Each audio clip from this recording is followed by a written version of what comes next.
बिस्मिल्लाहिर्रहमानिर्रहीम। या अय्युहल्लज़ीना आमनू कुतिबा अलैकुमुस्सियामु कमा कुतिबा अलल्लज़ीना मिन क़ब्लिकुम लअल्लकुम तत्तक़ून। क़ाल नबी सल्लल्लाहु अलैहि वसल्लम लिकुल्लि शैइन ज़कातुन व ज़कातुल जसदिस्सौम औ कमा क़ाल सल्लल्लाहु अलैहि वसल्लम सदक़ल्लाहुल अज़ीम व सदक़ रसूलुहुन नबियुल करीम। इन्नल्लाह व मलाइकतहु युसल्लूना अलन नबी या अय्युहल्लज़ीना आमनू सल्लू अलैहि व सल्लिमू तस्लीमा। अल्लाहुम्मा सल्लि अला सय्यिदिना व मौलाना मुहम्मदिन मअदनिल जूद वल करम व आलिहि व सहबिहि व बारिक व सल्लिम। हम्द व सलात के बाद कुरान मजीद सूरह बकरा अल्लाह तबारक व तआला ने इरशाद फरमाया, या अय्युहल्लज़ीना आमनू कुतिबा अलैकुमुस्सियाम, ऐ ईमान वालो तुम पर रोज़े फ़र्ज़ किए गए। कमा कुतिबा अलल्लज़ीना मिन क़ब्लिकुम, उसी तरह जिस तरह तुमसे पहले लोगों पर फ़र्ज़ किए गए थे। लअल्लकुम तत्तक़ून, ताकि तुम परहेज़गार हो जाओ, मुत्तकी हो जाओ, अल्लाह से डरने वाले बन जाओ, गुनाहों से बचने वाले बन जाओ, अपनी ज़िंदगी को रब रसूल के अहकामात की रोशनी में गुजारने वाले बन जाओ। रोज़ा एक प्रैक्टिस है, एक मुजाहिदा है, एक जद्दोजहद है। जद्दोजहद किस चीज़ की? अल्लाह की रज़ा के मुताबिक अपने आप को ढालने की जद्दोजहद। सौम का लुग़वी माना होता है रुक जाना। हलाल रिज़्क सामने पड़ा है, हलाल मशरूब सामने पड़ा है, हलाल रिश्ता बीवी का मौजूद है, लेकिन इन सब चीज़ों से हालत रोज़ा में रुकना, अल्लाह की रज़ा के लिए रुकना, इसका नाम रोज़ा है।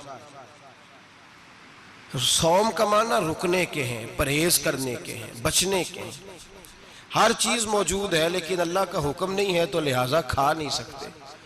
तो रब फरमाते जब जायज़ चीज़ें तू मेरी मर्जी के बगैर मेरे हुक्म के नहीं खा सकता, तूने रुकना है, तो हराम कैसे खा लेता है? अब जायज़ चीज़ के लिए तुझे हुक्म है, मैं कहूँ तो खाएगा, मैं कहूँ तो नहीं खाएगा। मैंने हुक्म दे दिया, जायज़ है, रोटी है, खाना है, गोश्त है, तेरी फ्रिज में पड़ा सारा कुछ, तू बाइख्तियार है, मुंह में दांत भी हैं, हजम करने को हाजमा भी है, भूख की शिद्दत भी है, पर मेरी इजाज़त के बगैर तू खा सकता। रोज़ा रख लिया, अब तुझे हुक्म नहीं कि तू खाए। जब जायज़ चीज़ मेरी मर्जी के बगैर नहीं खा सकता तो नाजायज़ कैसे खाएगा? मेरे नबी पाक अलैहिस्सलातु वस्सलाम ने अपने खूबसूरत अल्फाज के अंदर इस मफहूम को बयान फरमाया। महबूब पाक सल्लल्लाहु अलैहि वसल्लम फरमाते, जिसने झूठ नहीं छोड़ा, गीबत नहीं छोड़ी, बुराई नहीं छोड़ी, अल्लाह को उसके भूखे प्यासे रहने की कोई ज़रूरत नहीं। वो काहे का रुका है? जब कोई काम तो उसने अल्लाह की रिदा वाला किया नहीं। रोज़ा रख के दगा कर रहा है, रोज़ा रख के झूठ बोल रहा है, रोज़ा रख के कम माप रहा है, तोल रहा है, धोखा दे रहा है, रिश्वत ले रहा है, फ्रॉड कर रहा है, हराम का माल इकट्ठा करके कहता है उसमें से चलो 10 देगे भी पका देंगे। वो भाई जो काम अल्लाह ने तुझे करने को हुक्म दिया था, जब तू वो बजा ही नहीं ला रहा, मकसद रोज़ा ही तू हासिल ना, लअल्लकुम तत्तकून। रोज़े का मकसद ये है कि तू परहेजगार हो जाए।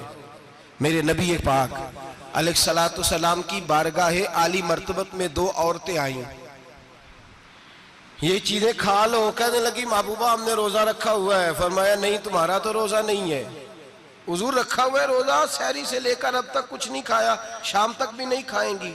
महबूब ने फरमाया जरा कह तो करो, उल्टी तो करो। कह की तो उनके हलक से खून भी निकला और गोश्त के लोथड़े भी निकले, फोटियां भी निकली। नबी पाक ने फरमाया वहां बैठ के तुमने अपने जानने वालों की गीबत नहीं की, चुगली नहीं खाई? खामोश हो गई, गर्दनें झुक गई। नबी पाक ने फरमाया तुमने कुरान नहीं पढ़ा कि जो अपने भाई की गीबत करता है वो मुर्दा भाई का गोश्त खाता है? तो गोश्त खा के भी तुम्हारा रोज़ा रह गया। किस तरह का रोज़ा है कि सब रोज़ा रख के ना रखने वालों पे तनकीद कर रहे हैं। तरावियां पढ़ के निकले हैं तो कहते हैं मैं अकेला ही नेक हूं, बाकी तो मोहल्ले में को पढ़ता ही नहीं।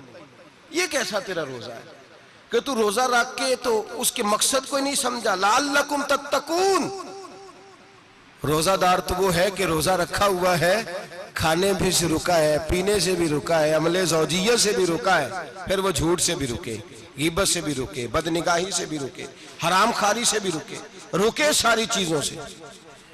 ये बतलाइए कि रोजे की हालत में अपनी बीवी के पास जाना मना है तो गैर महरम को देखना जायज है? हमारे टीवी पे मैंने पहले भी कहा था कि हम ठेकेदार और जिम्मेदार नहीं है मजहब के। यहां हमारे आने से पहले भी कोई बैठा था, हम मरेंगे तो यहां हमसे बड़े बड़े नेक लोग बैठेंगे, कोई बंदा जिम्मेदार नहीं है। बड़े बड़े कज कुला साहिब जुब्बा और दस्तार, बड़े बड़े साहिब बसीरत, आइमा, फुकहा, उलमा, ज़ुआमा, नुकाबा, सूफिया, औलिया, गौस, कुतुब, अब्दाल, औताद, कुतुबुल अख्ताब, जाने कौन कौन आए, उलमा आए, मुफस्सिरीन आए, मुहद्दिसीन आए, गुजर गए। हम तो खाक नशीन लोग हैं, थोड़ा काम करने वाले, थोड़ी सलाहियत रखने वाले। लेकिन भाई अगर करते हैं तो एक काम करते हैं, साथ दूसरा नहीं करते। ये किस तरह का दीन सिखाने लोग निकले कि शव्वाल से लेकर शाबान तक गाना सुनाया जाएगा, शाबान से लेकर शव्वाल तक नाच गाना किया जाएगा, शव्वाल से लेकर शाबान तक धमा चौकड़ी होगी, रमजान आएगा तो हदीसें सुनाई जाएंगी, रमजान आएगा तो लोगों को कुरान पढ़ के सुनाया जाएगा। ये मजहब बाज नहीं है कि गवैये मजहब सिखाएंगे, एक्टर मजहब सिखाएंगे। ये मजहब बाज नहीं है कि एक गिलास के अंदर पहले शराब पी लो, फिर उसी गिलास में रमजान आए तो शहद बांटना शुरू कर दो। ये बाज नहीं, ये मेरे रसूलुल्लाह का मजहब है। अगर तुम्हें शौक है दीन सीखने सिखाने का, यकम रमजान को तौबा करो और कहो कि हम टीवी पे बैठ के हदीसें सुनाएंगे तो सारा साल सुनाएंगे, और जिस जुबान से हदीस निकलेगी फिर उससे कभी गंदा गाना नहीं निकलेगा, फिर कभी नाच गाना नहीं होगा। ये कौन सा मजहब है जो बीबियां सिखा रही हैं? ये कौन सा दीन है जो औरतें सिखा रही हैं? मेरे रसूल पाक सल्लल्लाहु ताला अलैहि वसल्लम का वो मजहब है कि मेरे आला हजरत फाजिल बरेलवी रहमतुल्लाह अलैह ने फरमाया, मर्द के लिए जायज नहीं कि वो औरत की जुबान से मिलाद भी सुने, नात भी सुने। मर्द के लिए जायज नहीं, मर्द को मर्द सिखाएगा, औरत सिखाएगी तो औरतों को सिखाएगी। बेशक आप सवेरे फतवा दीजिए कि छोटी सी मस्जिद में बैठ के, छोटे से कोने में बैठ के छोटा सा मौलवी, और वहां तो इतने इतने बड़े मुफ्ती टीवी पे बैठे हुए, वो गलत है तो सही है कैसे हो गए? सुनो, मेरे नबी पाक अलैहिस्सलातु सलाम के मजहब का हुस्न ये है कि इस्लाम कहता है एक नजर बीबी को देखा किसी ने गलती से तो माफी हो जाएगी, दूसरी नजर शहवत से देखा तो हराम है उसके लिए। वो पाकिस्तान का मौलवी हो या सऊदी अरब का शाह हो, किसी के लिए औरतों के बीच फिरना उठना बैठना जायज है? मेरे नबी पाक सल्लल्लाहु ताला अलैहि वसल्लम ने फरमाया, मैं औरतों से मुसाफा करने नहीं आया। और मेरे नबी पाक सल्लल्लाहु अलैहि वसल्लम ने फरमाया, हुजूर फरमाते लेकिन ना कुत्ता बिल्कुल नापाक नहीं होता, कुत्ते का थूक नापाक होता है, या कुत्ता गीला हो जाए तो नापाक होता है, लेकिन खिंजीर सारा नापाक होता है, कुल नापाक है खिंजीर। नबी पाक ने फरमाया खिंजीर भी हो और गंद में लिथड़ा हुआ भी हो, पेशाब में लिथड़ा हुआ हो, गोबर में लिथड़ा हुआ हो, पखाने और फुजले में लिथड़ा हुआ खिंजीर हो, उसका जिस्म तेरे साथ टकरा जाए तो इतना बुरा नहीं जितना गैर महरम औरत का वजूद तेरे साथ टकरा जाए तो बुरा है। इस हद तक मेरे नबी पाक सल्लल्लाहु और गुंबद के मामले में फतवा देने वाले, या रसूल अल्लाह कहने पर कुफर का फतवा देने वाले और बड़ी बड़ी बातें करने वाले खामोश क्यों हो गए? ला तत्तखिजुल यहूद वन नसारा औलिया। रब फरमाता है यहूदियों और ईसाइयों को दोस्त ना बनाओ, ये तुम्हारे दोस्त हो सकते, ये तुम्हारे सज्जन हो सकते। जब अर्श का मालिक कह रहा है सज्जन नहीं हो सकते तो तू दोस्ती की बात कैसे बढ़ा रहा है? या रसूल अल्लाह हमारे सज्जन कौन हो सकते हैं? फरमाया तुम्हारा दोस्त वो हो सकता है जो मोहम्मद अरबी का गुलामी करने वाला हो, जो रसूलुल्लाह की नौकरी करना हो दोस्त होगा। दूसरा दोस्त हो सकता, कोई एक्टर मजहब नहीं सिखाएगा, कोई गवैया मजहब नहीं सिखाएगा। हजरत जनाब सैयदना जुनैद बगदादी, बगदाद के पीर से किसी ने पूछा था आज से 1100-1200 साल पहले, वो तो जमाना वैसे नेकी और परहेजगारी का था, का बाबा जी मर्द और औरत नेक हो, बगैर पर्दे के, बगैर हिजाब के, बगैर दीवार के बैठकर एक दूसरे को दीन सिखा सकते हैं? हजरत साहब बताइए, मर्द और औरत नेक हो तो बगैर पर्दे और हिजाब के एक दूसरे को दीन सिखा सकते हैं? तो हजरत जुनैद बगदादी फरमाने लगे, सिखाने वाला हसन बसरी हो और सीखने वाली राबिया बसरी हो तो फिर भी बगैर पर्दे के बैठने की इजाजत नहीं। तो मुफ्ती साहब को इजाजत किसने दी? मौलाना साहब को इजाजत किसने दी? बड़ा वो नहीं होता जो टीवी पे ज्यादा आता है, बड़ा वो होता है जो रसूलुल्लाह के दीन पे अमल ज्यादा करता है। हजरत अब्दुल्लाह इब्ने मसूद रदी अल्लाह ताला अन्हु फरमाते, ज्यादा बातें करने वाला आलिम नहीं होता। हुजूर फिर आलिम कौन होता है? फरमाया पढ़ो कुरान, इन्नमा यख्शल्लाह मिन इबादिहिल उलमा। फरमाया बड़ा आलिम वो होता है जो अल्लाह से ज्यादा डरता है। इसलिए कि रब फरमाता है, मेरे बंदों में से जो आलिम वो हैं जो अल्लाह से ज्यादा डरते हैं, खौफ रखते हैं। तो मेरे भाई, रमजान मुबारक में बचना है, परहेज का वक्त है। तो कोई शख्स भी कोई शो ना देखे, मेरी मिन्नत है आप हज़रात, कोई शो ना देखे। औरत का तो पर्दा है, तो हमें तो तमाशे पे लगा दिया गया। अजीब किस्म के एक्टर आ गए और मजहब सिखा रहे हैं। मेरी अपील है आपसे कि सहरी इफ्तारी के वक्त टेलीविजन बंद रखें। क्या चीज खोल के रखें? या कुरान खोल के रखें या रसूलुल्लाह का फरमान खोल के रखें। अल्लाह रसूल की तरफ तवज्जो रखें, वो सीखने सिखाने का वक्त है। छोड़े गवैयों से दीन सीखा जाएगा। आप हमें कोई शिकवा नहीं, ये पक्की तौबा करें, सवेरे आए आके दीन सिखाएं। और मैं उनसे भी अपील करूंगा कि आओ दीन सिखाओ। हजरत फुजैल बिन अय्यास फरमाते, मैं डाकू था, कभी कभी छुप छुपा के जुमा पढ़ा करता था, फिर मैंने तौबा की तो सच्ची तौबा की, फिर मैंने तौबा की तो रब को राजी करने वाली तौबा की, फिर मैंने तौबा की तो छोड़ी हर शय, गरीबों का लूटा हुआ माल वापस किया, जिसके पैसे न दे सका उसके घर में जाके उसकी भैंसों को चारा डाला, उसके ऊंटों की खिदमत की, मैंने कर्जे चुकाए। फरमाया मैं सच्ची तौबा करके मस्जिद आया, जिस खतीब के पीछे मैं जुमा पढ़ा करता था वो मेरे हाथ पे बैठ करके मुरीद हो गया। अल्लाह तबारक व तआला ने अपने बंदों के दिल मेरी तरफ फेर दिए। फिर तुम्हें उसमें इनाम देने की जरूरत नहीं पड़ेगी, फिर तुम कुटिया नशीन बन के भी दीन फैलाओगे तो अल्लाह उसमें तासीर पैदा फरमा देगा। तो रोजे का माना रुकना है। रोजे का माना बोलिए, रोजे का माना रुकना। किससे? झूठ से, गीबत से, बदी से, बदनिगाही, खाने पीने। रोजा किस पे फर्ज है? अमीरों पे कि गरीबों पे? जी कहने ने मैं तो काम ही, मेरा तो काम ही मेहनत मजदूरी वाला, मैं कैसे रोजा रखूं? मैं तो दिहाड़ी लगाता हूं तो रोजा कैसे रखूं? मैंने नहीं किसी हदीस में पढ़ा कि रोजा वो रखे जो दफ्तर में बैठता है। सहाबा के जमाने में तो दफ्तर होते ही नहीं थे, किसी जगह नहीं लिखा हुआ रोजा वो रखेगा जो एसी में बैठता है, तब तो एसी थे ही नहीं। हजरत अबू बकर सिद्दीक रज़ी अल्लाह तआला अन्हु से लेकर जनाब बिलाल तक सारे अपने हाथ से काम करते थे, सारे अपने हाथ से काम करते सारे। हजरत उमर फारूक रज़ी अल्लाह तआला अन्हु खलीफा वक्त होने के बावजूद माले गनीमत के ऊंट चढ़ने जाते थे तो चरागाह में छोड़ने में जाते थे, लेने भी आते थे वापस। सारे लोग अपने हाथों से मुशक्कत वाले काम करते। हजरत बिलाल मजदूरी करते, सलमान फारसी मजदूरी करते, मिकदाद मजदूरी करते, सहाबा मजदूरियां करते, रोजे रखते। और रमजान के जाने का वक्त होता तो दर रसूल पे खड़े होकर अर्ज करते, महबूबा दिल नहीं भरा, दिल करता है कभी रब सारा साल ही रोजे रता करे, सारा साल रमजान दे तो हम सारा साल रोजे रखने को तैयार है। जज्बा था, ताकत थी, हिम्मत थी।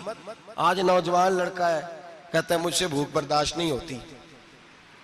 मेरे भाई, रब बीमारी ला देना, अल्लाह से दुआ मांगे, अल्लाह शिफाए अता फरमाए, और दुआ करें अल्लाह आजमाए से महफूज फरमाए।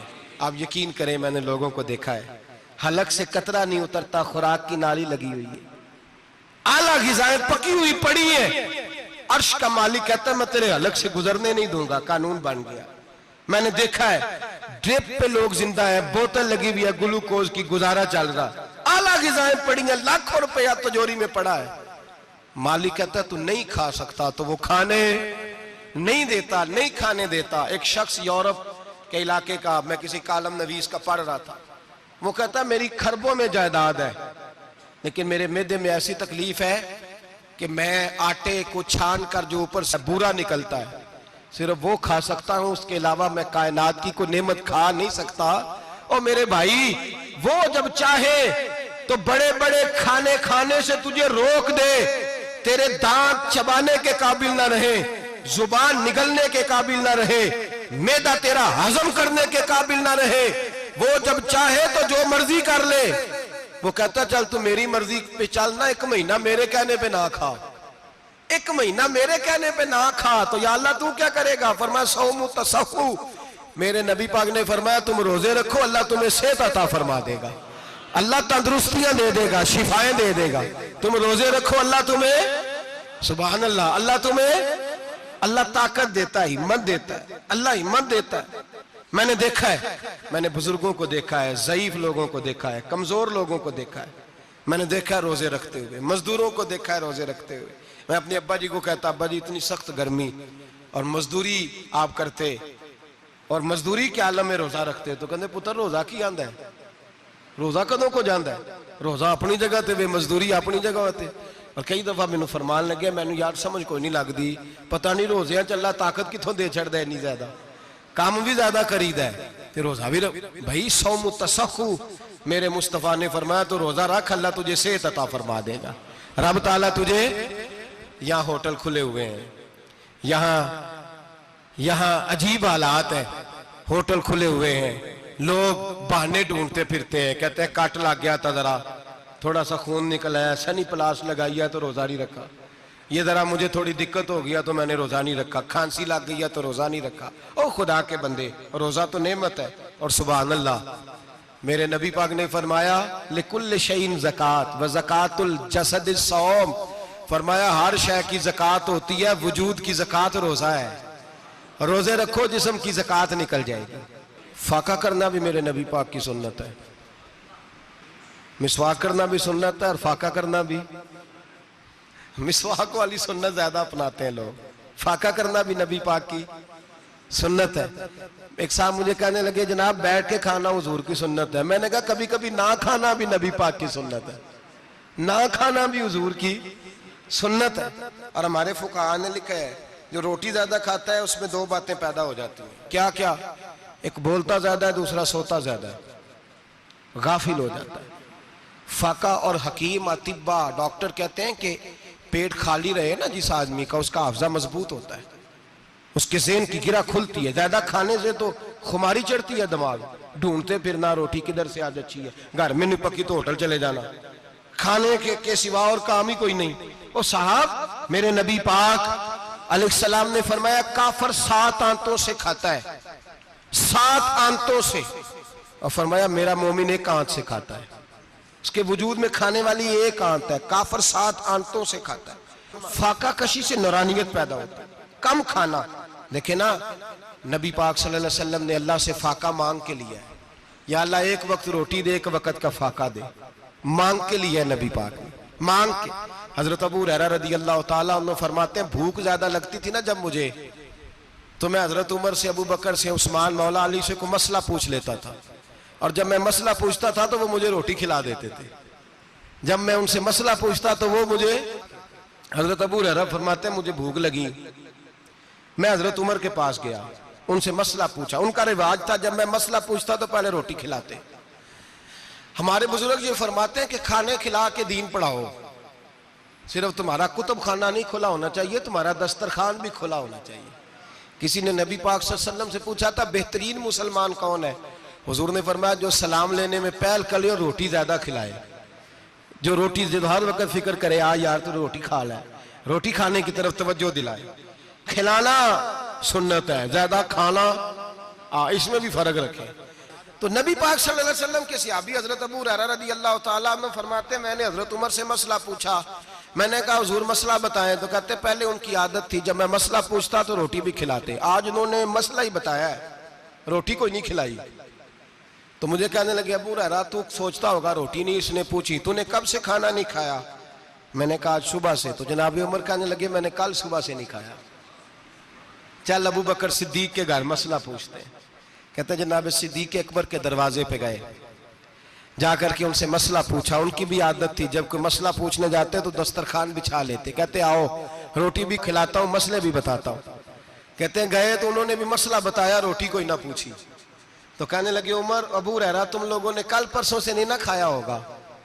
और अबू बकर को 4 दिन गुजर गए हैं, थोड़ा सा दूध मिला है या खजूर मिली है, रोटी कोई नहीं मिली। चलो दरे रसूल पे चलते हैं, आओ हुजूर की बारगाह में। कहते हैं नबी पाक की बारगाह में आए, हुजूर ने चेहरे देखे, करीम से मसला नहीं पूछना पड़ा। मेरे मुस्तफा करीम ने फरमाया भूख लगी हुई है तुम तीनों को, 3-4 दिन हो गए। अल्लाह के रसूल ने फरमाया मुझे पूरा हफ्ता हो गया है। सबब कुछ और है जिसको तो खुद समझता है। जवाल बंदा ए मोमिन का बेजरी से नहीं, भूख नुकसान का वजह नहीं बनी, वजह कोई और बनी है। रिश्वतें जो बाजार गर्म हुए हैं लूट मार के, ये रोटी के लिए नहीं, ये ज्यादा खाने के लिए, ये बैंक बैलेंस के लिए गर्म है। ये लूट मार का मकसद कोठियां बनाना है, रोटी का तो रब करीम का वादा है। जो रोज रोता है शाम को कि मेरा कारोबार कोई नहीं, असल में कहता है बंगला कोई नहीं, असल में कहता है कार कोई नहीं, पजारो कोई नहीं, रोटी तो अल्लाह अता फरमाता है, उसका वादा है। फरमाया हुजूर ने 3 दिन बीत गए, चलो। मेरा बेतकल्लफ सहाबी अबुल हसन अंसारी, वो बड़े नसीब वाले होते हैं जिनको मेरे नबी पाक खुद कहते थे कि तेरी फलानी जिम्मेदारी है। इस जमाने का तो किसी को कह दिया जाए ये तेरी जिम्मेदारी है तो कहता है ये तो फटीके डालने लग गया, यहां से तो छुट्टी कर देनी चाहिए। खुश होते थे सहाबा के हमारी जिम्मेदारी लगी। कहते हैं हजरत अबुल हसन अंसारी के घर गए, नबी पाक ने फरमाया भूख बड़ी लगी है, खाना ला। कहते हैं हुजूर ने उसे कहा तो उस आदमी को तो वजद ही हो गया। उसने कहा मेरे इतने नसीब कि हुजूर का ये खाना खिला। आओ देखो दुनिया वालों, आज जो सबसे ज्यादा इज्जत वाला है वो मेरा मेहमान बना हुआ है। फरमाते हैं वो दौड़े गए, बकरी उठाई, जिबा की, बीवी को कहने लगे रोटी तैयार कर। उधर खजूरें तोड़ी, अंगूर तोड़े, कहने लगे हुजूर आप जब तक तनावुल करें तब तक खाना पक जाता है। हजरत उमर कहते हैं रोटी पक के आई, बड़ा प्यारा गोश्त, बड़ा अच्छा सालन, बड़ा खूबसूरत खुलूस वाला खाना। फरमाते हैं मैंने बड़ा ही खाया। नबी पाक ने ना एक रोटी ली और छोटी चपाती, थोड़ा थोड़ा सालन कोनों से, और जब नबी पाक ने खा लिया तो हुजूर की आंखों में आंसू आए। हजरत अमर कहने लगे हुजूर रोए क्यों? नबी पाक ने फरमाया सोचता हूं 7 दिन के फाके के बाद खाया है, पर डरता हूं रब इसका हिसाब पूछेगा तो जवाब कैसे देना है, इसका हिसाब भी तो देना है ना जो खाया है। तो हजरत उमर फारूक के हाथ में कुछ चीज थी, जोर से जमीन पे मारी, का महबूबा 7 दिन के बाद भी रोटी खाए तो हिसाब देना है। नबी पाक फरमाने लगे उमर वो मालिक है ना, तो जब देता है तो हिसाब नहीं ले सकता, हिसाब तो देना है, हिसाब तो देना है, तैयारी रखो। सहाबा किराम फरमाते हमने इरादा किया कि आज के बाद हम फिर फाके करेंगे, कम खाएंगे, इसलिए कि हिसाब देना है। मेरे भाई वो फाका कशी करते थे, डरते थे। यहाँ तो लोग खा के बीमार है, खाते जा रहे हैं, सोते जा रहे हैं, खाते जा रहे हैं, सोते जा रहे हैं। ये भी वक्त आएगा रमजान शरीफ का, सवेरे दर्स पे आओ कहते नींद बड़ी आती है, सवेरे 2 सिपारे पढ़ के सोया करो कहते साहब नींद बड़ी आती है। फजर के बाद ही तो वक्त होता है अल्लाह अल्लाह करने का, शहरी का, खाते जा रहे हैं, सोते। लोग जमात से नमाज नहीं पढ़ते सो जाते, जमात का सवाब छोड़ के सो जाएंगे। भाई रमजान मुबारक में फाका कशी की ट्रेनिंग होती है, फाका कशी की तरबियत ले, रमजान में रोके अपने आप को, तरबियत होगी। और हमारे सूफिया फरमाते हैं जो ज्यादा खाता है उसका नफ्स उसको ज्यादा पे मायल करता है, ख्वाहिशात नफ्स पैदा होती हैं। मेरे नबी पाक अलैहिस्सलाम ने जवानों को हुक्म दिया है, या माशरल शबाब, ओ जवानों। या रसूलल्लाह क्या हुक्म है? फरमाया या निकाह कर लो अगर ताकत है, नहीं ताकत तो रोजे रखो। हुजूर रोजे से क्या होगा? फरमाया तुम्हारा नफ्स कुचला जाएगा, शैतान वसवसा अंदोजी नहीं करेगा। आज नौजवान बढ़ बढ़ के खाता है, बहुत ज्यादा खाता है, कभी इस होटल से खाता है, कभी उस होटल से खाता है। इतना ज्यादा खाएंगे तो नफसानी कुव्वतें उछल करके आएंगी, मुश्किल हो जाएगा। शादियां देर से होती हैं, माँ बाप आंखें बंद करके बैठे हुए हैं। अगर माँ बाप की जिम्मेदारी हो और माँ बाप निकाह ना करे तो नबी पाक ने फरमाया बच्चे गुनाह करेंगे तो जितना गुनाह बच्चे को उतना बाप को भी होगा। तो माँ बाप चुप है, दूसरा शादी मुश्किल बड़ी है, महंगी बड़ी, और तीसरा नहीं कर रहे कुछ लोग तो रोजे भी नहीं रख रहे। तो रमजान उनके लिए भी वक्त है, नफसानी कुव्वतें कुचली जाएंगी। खाना जितना कम खाया जाएगा उतना वजूद के अंदर नफसानी ख्वाहिशात कम पैदा होंगी। तो रमजान तो प्रैक्टिस है मुजाहिदे की, दीन की। और दूसरा मेरे हबीब पाक सल्लल्लाहु अलैहि वसल्लम ने फरमाया है, हुजूर फरमाते हैं कि रमजान और कुरान का आपस में रिश्ता है। कुरान पाक कितना पढ़ना चाहिए रोजाना? ज्यादा से अल्लाह जज़ा दे, उम्मीद है आप ज्यादा से ज्यादा ही पढ़ते होंगे। भाई सुने, हदीस मुबारक में नबी पाक ने फरमाया रमजान और कुरान दोनों मिल के ना, बड़ी प्यारी हदीस है, फरमाया दोनों मिल के अल्लाह की बारगाह में मेरी उम्मत की सिफारिश करेंगे। रमजान और अल्लाहु अकबर। किस तरह? नबी पाक फरमाते हैं रमजान कहेगा ए अल्लाह दिन के वक्त मैंने इसे तेरी रजा के लिए खाने पीने से बाज रखा, और कुरान कहेगा या अल्लाह रात को तेरी रजा के लिए खड़ा होकर ये कुरान सुनता था। रमजान और कुरान दोनों सिफारिश करेंगे। हम ना बड़ा कुछ पढ़ते हैं, सुनते हैं, सीखते हैं। अब यकीन करें, ये खाते भाई का भाई से इख्तलाफ हो जाए ना तो वो 30 साल पुराने खाते खोल के ले आता है, सारी रात ढूंढता है कि मेरे पैसे कहां से निकलते हैं, पढ़ लेता है। कुरान पाक की बारी आती है तो नहीं पढ़ते कुरान पाक। अब्बा जी का खत्म होता है तो मांगते फिरते हैं, कहते हैं 2 कुरान पाक, 10 कुरान पाक। ये बातें बतानी नहीं चाहिए, करनी नहीं चाहिए, लेकिन चूंकि तरबियत के लिए बैठा हूं तो कर देता हूं। मेरे शागिर्दों से पूछें, यहाँ मदरसा है अल्हम्दुलिल्लाह, दर्जनों तलबा है, असातिज़ा है, मेरे पीर भाई हैं, और मेरा ये दावा है कि शायद कोई किसी से इतना प्यार करता हो जितने मेरे शागिर्द और मुरीद मुझसे करते हैं। लेकिन मैंने कभी किसी से नहीं कहा कि जरा सूरत फातिहा पढ़ के देना, मैंने अपने अब्बा जी को सवाब देना है। पूछ लें किसी से नहीं कभी कहा, कभी नहीं मैंने कहा कि जरा मुझे थोड़ा सा कुरान पढ़ दें। मैं इसको नाजायज नहीं कहता, पढ़वाना चाहिए, लेकिन मैं अपने वालिदैन के लिए कभी सवाल नहीं करता कि मुझे जरा पढ़ के दो, मैंने बख्शना है, इसलिए कि मैंने जाती तौर पे रूटीन बनाई है। मैं समझता हूं कि कायनात के अंदर मेरे ऊपर जिन लोगों ने एहसान किए उनमें सबसे ज्यादा हिस्सा मेरे माँ बाप का है। मैं समझता हूं इस बात। कितना नालायक हूं मैं कि मैं 1 महीने में एक कुरान पाक भी पढ़ के उनकी रूह को एहसास नहीं कर सकता। मेरा ये तरीका है जाती, मैं कदगन नहीं लगाता, मेरा जाती तरीका ये, अलहम्द से शुरू करो और 2 सूरतें छोड़ के कुरान पाक खत्म कर दो आखिरी, और फिर फलक और नास सूरतें साथ ले जाओ। यहां बैठ के साले सवाब नहीं करना, खत्म नहीं दिलाना, साथ ले जाओ, कब्र पे खड़े हो जाओ और फलक और नास सूरतें कब्र पे बैठ के तिलावत करो, और जो कुरान मजीद पढ़ा है उनकी रूह को वहां एहसास करो।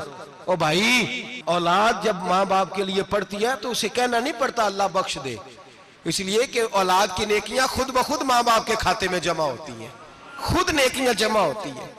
मेरे भाई, तू बच्चों से ये तो मुतालबा करता है कि बेटा इस साल रमजान मुबारक में मेरे लिए सत्तू जरूर बनाना, फलानी चटनी जरूर तैयार करना, ये क्यों नहीं कहता बीवी से कि डिशे कम बनाना? तू भी बैठ के कुरान पाक पढ़, मैं भी कुरान पाक पढ़ता हूँ। इधर आओ बेटा, यहाँ बैठ के तिलावत करो, मैं भी करता हूँ। बेटी इधर आओ, बैठ के कुरान पाक पढ़ो। कितना वक्त लगता है? हाफिज और कारी और उलमा अगर पढ़े तो 20-25 मिनट लगते हैं कुरान पाक का सिपारा पढ़ने, और अटक अटक के पढ़ने वाला भी पढ़े तो 1 घंटा लग जाएगा। और मेरे नबी पाक सल्लल्लाहु अलैहि वसल्लम ने फरमाया जो कुरान पढ़ते हुए अटकता है अल्लाह उसे डबल सवाब अता फरमाता है। फरमाया जो जुबानी पढ़े सिंगल सवाब, जो देख के पढ़े उसे डबल सवाब। हुजूर क्यों? फरमाया इसलिए कि मेरा कुरान देखने पे भी अल्लाह सवाब अता फरमाता है, कुरान देखने पे भी अल्लाह सवाब देता है, देखने का भी सवाब। रमजान शरीफ में कुरान पाक पढ़े, खोल के पढ़े। और मेरे भाई, अगर तेरा बच्चा पढ़े, अगर तेरी बेटी पढ़े, कायनात का खुश नसीब बाप वो है कि बेटा कुरान पढ़े, चाहे नाजरा ही पढ़े। जिसकी बेटी पढ़े, जिंदगी में इन्हें इस काम पे लगा जाओ, मरने के बाद भी पढ़ेंगे। इमाम जलालुद्दीन सुयूती शाफई रहमतुल्लाह अलैह फरमाते, हजरत ईसा कब्र के पास से गुजरे, कब्र पे अजाब हो रहा था, अल्लाह का गजब बरस रहा था। जनाब ईसा इस्तिगफार पढ़ते डरते गुजर गए। थोड़ी देर के बाद, चंद घंटों के बाद गुजरे तो उसी कब्र पे फूल खिले हुए थे, रहमत बरस रही थी। हजरत ईसा अलैहिस्सलाम अर्ज करने लगे, मौला तू बेनियाज है, मेरी ताकत नहीं तेरे कामों में बोलने की, पर अभी तो यहाँ अजाब हो रहा था, अभी रहमत बरस रही है।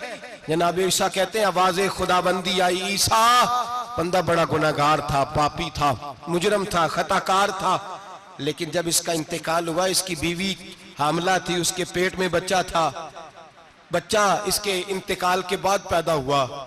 आज वो 4-4.5 साल का हुआ है, मकतब में गया है, मदरसा में गया है, उस्ताद ने बिस्मिल्लाह शरीफ पढ़ाई है। फरमाया उसने तोतली जुबान से कहा है बिस्मिल्लाहिर्रहमानिर्रहीम का, ऐसा मुझे बतला इस जमीन पर वो मासूम जिसे अभी रहमान और रहीम कहना नहीं आता, वो तोतली जुबान से मुझे रहमान और रहीम कहे और मैं उसी जमीन पे उसके बाप को अजाब दूं। फरमाया उसने एक बार रहमान और रहीम कहा है, मैंने उसकी बाप की कब्र को नूर से मामूर फरमा दिया है, नूर से भर दी है कब्र, बरकत से भर दी है। अल्लाह करे मेरे बेटे भी कुरान पढ़े, अल्लाह करे मेरी बेटियां भी कुरान पढ़े, अल्लाह करे हम सब की औलादे कुरान पाक पढ़े। देखिए ना, इमाम आजम अबू हनीफा रमजान में 61 कुरान पाक पढ़ते थे। कितने? 60 थे एक। अल्लाह अकबर। एक कुरान पाक दिन में पढ़ते पूरा, एक रात को पढ़ते, एक तरावी में पढ़ते। 61 कुरान पाक इमाम साहब पढ़ते। आप फरमाते मैंने छोड़ दिए सारे वजीफे, मैं सिर्फ रसूलुल्लाह का कुरान पढ़ता हूं। रमजान सारा कुरान पाक, सारा रमजान। अब तो आदत ही नहीं रही हमें कुरान पाक की। अगर लोग नाराज ना हो तो महफिल नात होती है तो तिलावतें कितनी होती हैं, और नातें हमने ज़ौक़ ही नहीं बनाया, ज़ौक़ ही नहीं बनाया हमने तिलावत कुरान का। इसलिए कि कुर्रा उलमा फुकरा इनको हम तैयार ही नहीं कर रहे, हम तो एक्टर पाल रहे हैं जो पैसे लेते हैं नात खानी के। माज़अल्लाह।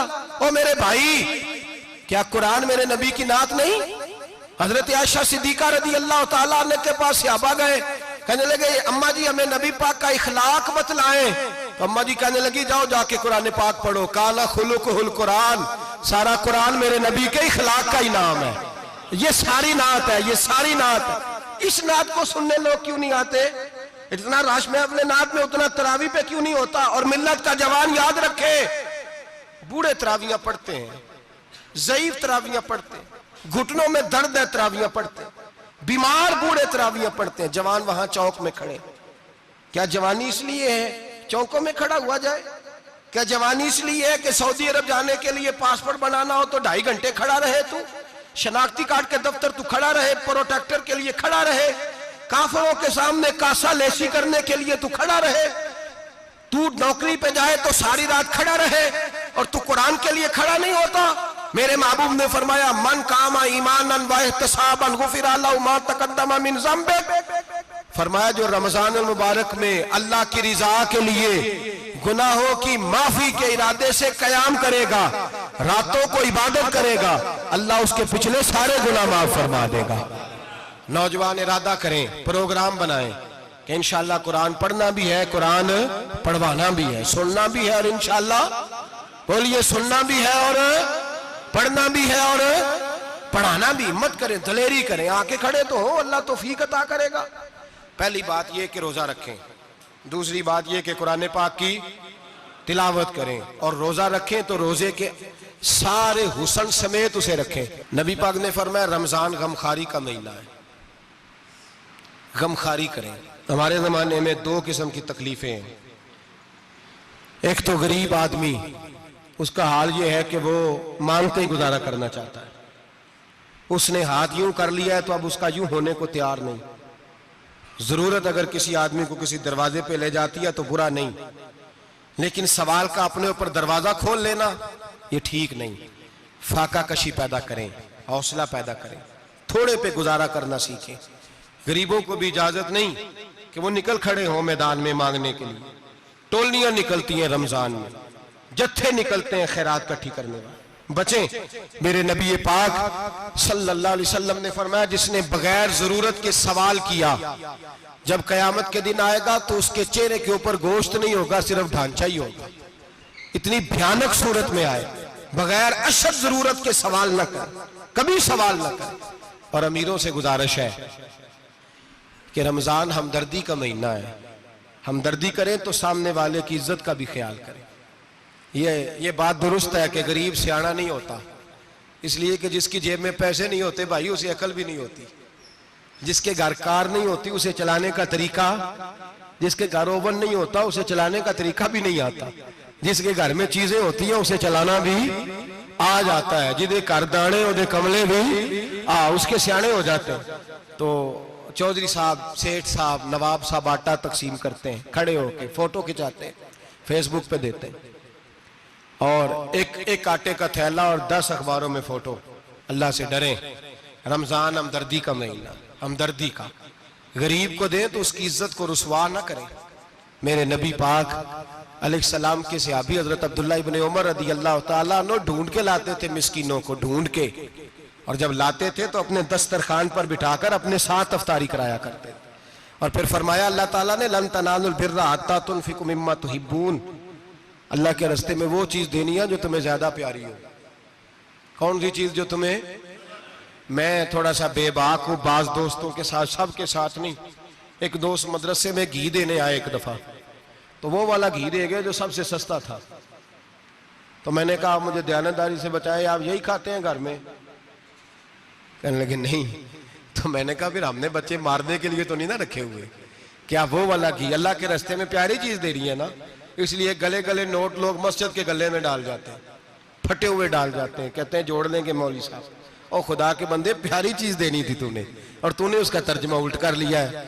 समझ ले रमजानुल मुबारक में किसी गरीब की मदद करनी है तो साथ उसकी इज्जत भी करनी है।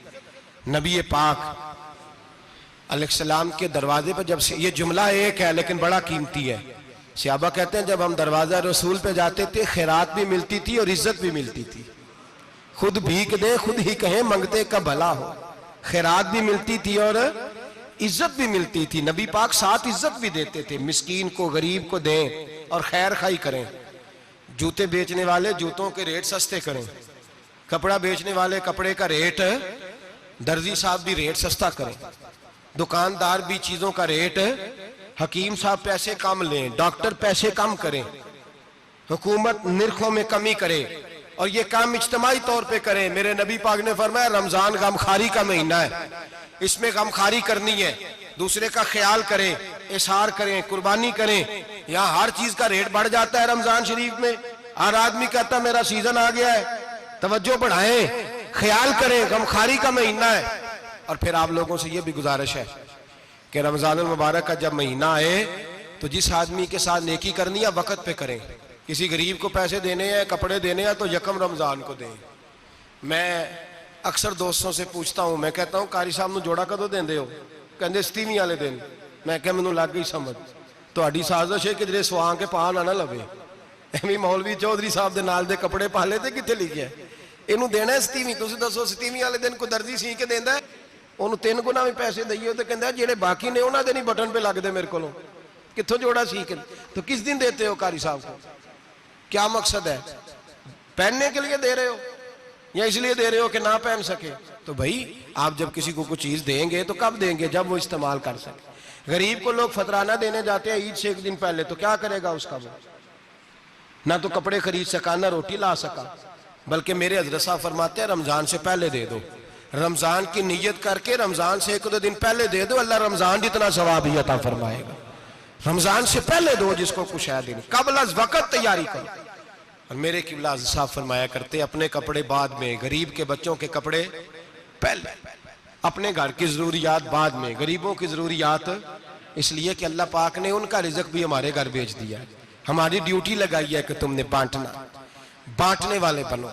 और ये ज़हन बनाए कि पता नहीं किसका हिस्सा था जो अल्लाह ने मेरे घर भेजा, ये ज़हन बना के बांट। और जिसको देने जाए, हाँ आपको इजाजत है थोड़ा बहुत पता करने की, लेकिन थोड़ा बहुत तफ्तीश करने की इजाजत, बाल की खाल उतारने की इजाजत।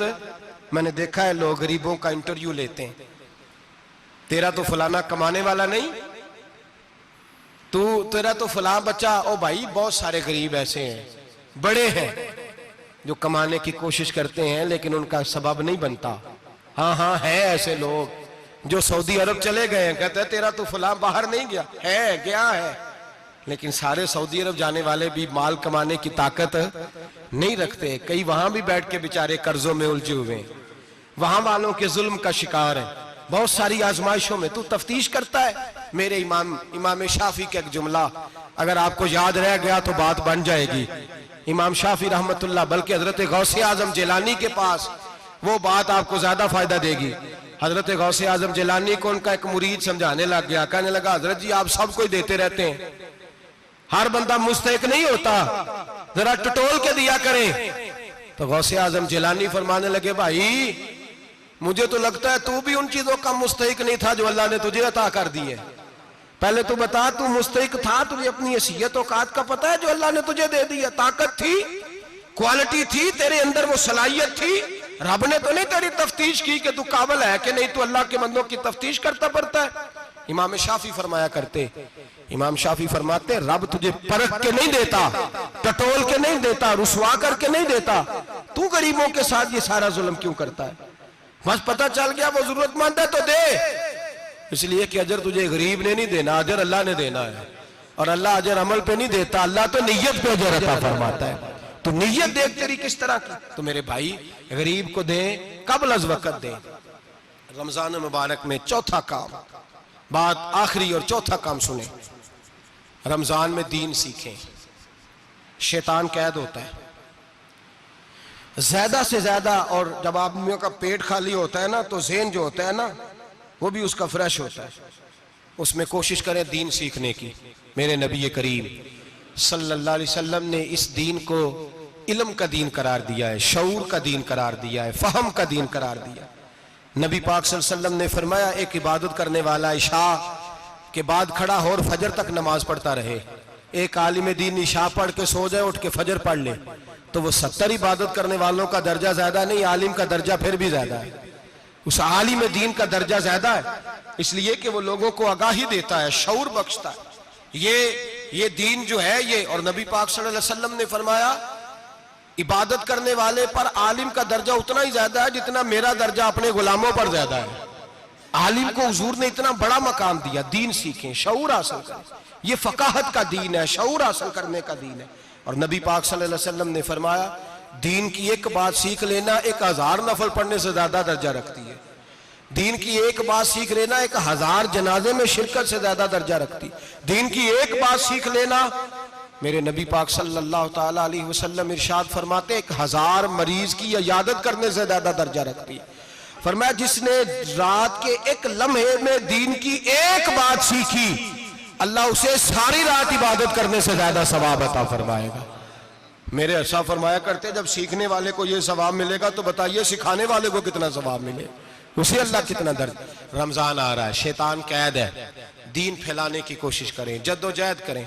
बड़ी नींद आती है फजर पढ़ के, लेकिन अगर किसी का इरादा बन जाए कि दीन सीखना भी है और दीन बच्चों को, तो फिर कोई नींद गलबा। एक मिसाल एक आलिम ने समझाई। कोई बुजुर्ग थे, दरवेश आलिम, उनके पास एक औरत आई, कहने लगी मैं बच्चों को सवेरे बड़ा जगाती हूँ, बच्चे जागते नहीं नमाज के लिए। बड़ा अजीब जवाब दिया बुजुर्गों ने, दरवेश ने, आलिम ने। कहने लगे बीबी क्यों नहीं जागते, जगाया कर, बेदार किया कर, उठाया कर। कहने लगी बड़ी जद्दोजहद करती हूँ, उठते नहीं, बेदार नहीं होते। अल्लाह वाले थे ना। कहने लगे ये बता अगर उस कमरे में आग लग जाए तो फिर बच्चों को कैसे बेदार करेगी? आग से बचाने के लिए क्या करेगी? फिर तो बालों से पकड़ भी घसीटना पड़ा तो घसीट के कमरे से लाऊंगी, फिर तो चोटें लगती हैं तो लग जाए, फिर मैं परवाह नहीं करूंगी। आप फरमाने लगे यूं समझ ले जहन्नम की आग जल रही है, अगर तेरे बच्चे ने नमाज ना पढ़ी तो आग लग जाएगी, अगर इसने इबादत ना की तो उसे आग, अब जैसे भी तुझे उठाना पड़ता है उठा घसीट के बाहर ला, लेकिन उसकी नमाज कज़ा। नींद बड़ी आ रही है सवेरे, लेकिन अगर दीन ना सीखा तो मुश्किल हो जाए। जैसे भी अपने आप को जगाना चाहिए, हिम्मत करनी चाहिए, दलेरी करनी चाहिए। हमेशा मिदहते खैरुल अनाम में गुजरे, दुआ है ये उम्र दरूद व सलाम में गुजरे। आखिर दावा।